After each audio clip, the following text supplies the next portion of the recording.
Jag heter Anders Larsson och jag har jobbat många år med asparna i Fyrisån. Under oss rinner Fyrisån och den del som vi kallar för Aspforsen. Här leker fiskarna och aspen. Som är Upplands landskapsfisk. Olika fiskarter har olika krav på sin lekmiljö. Johan Persson på Upplandsstiftelsen vet vad som utmärker en bra lekplats för asp. Aspen, den lägger ju sin rom i den fria vattenmassan. När rommen är befruktad blir den jätteklibbig och den faller ner till botten och fastnar på det substrat som finns. Och här finns det gott om stenar i den här storleken. Och det finns cyklar, det finns grenar, det finns mossor. Rommen, för att den ska kunna utvecklas så krävs strömmande syrerikt vatten och det har vi väldigt gott om precis här bakom. Så det här är en perfekt lekplats för asp. Men fram till 2008 så kunde inte fisken komma upp hit eftersom de inte kunde passera Islandsfallet. 2008 invigdes en fisktrappa vid Islandsfallet och sedan dess så är Aspforsen under senare delen av april fylld av lekande asp. Och om asparna vill simma vidare från Aspforsen och längre upp i Fyrisån så kan de göra det. Här bakom mig ser ni en damm. Kvarnfallet som är ett vandringshinder för fisk.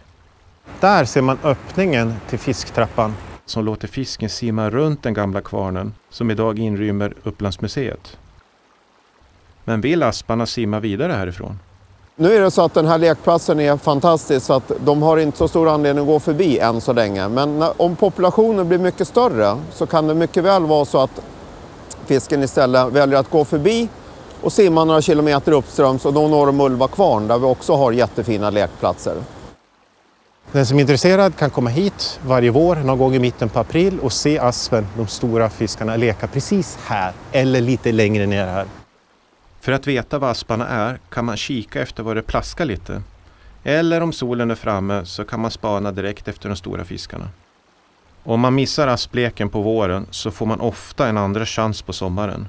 Då är vattnet klarare och det händer ofta att man ser stora aspar i de lugna partierna nedanför Aspforsen. Och jag minns själv när jag för några år sedan såg de första lekande asparna här.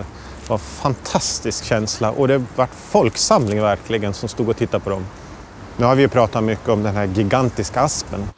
Men vi vet också genom provfisken att det är fullt med annan fisk, till exempel ål, braxen, stensimpa, abborre, gädda, som vandrar upp hit till Aspforsen. Och vill du veta mer om den fisktrappa som börjar här vid restaurangen, precis till vänster om oss, så kan du gå till Rosénparken. På andra sidan Upplandsmuseet så ska jag berätta mer.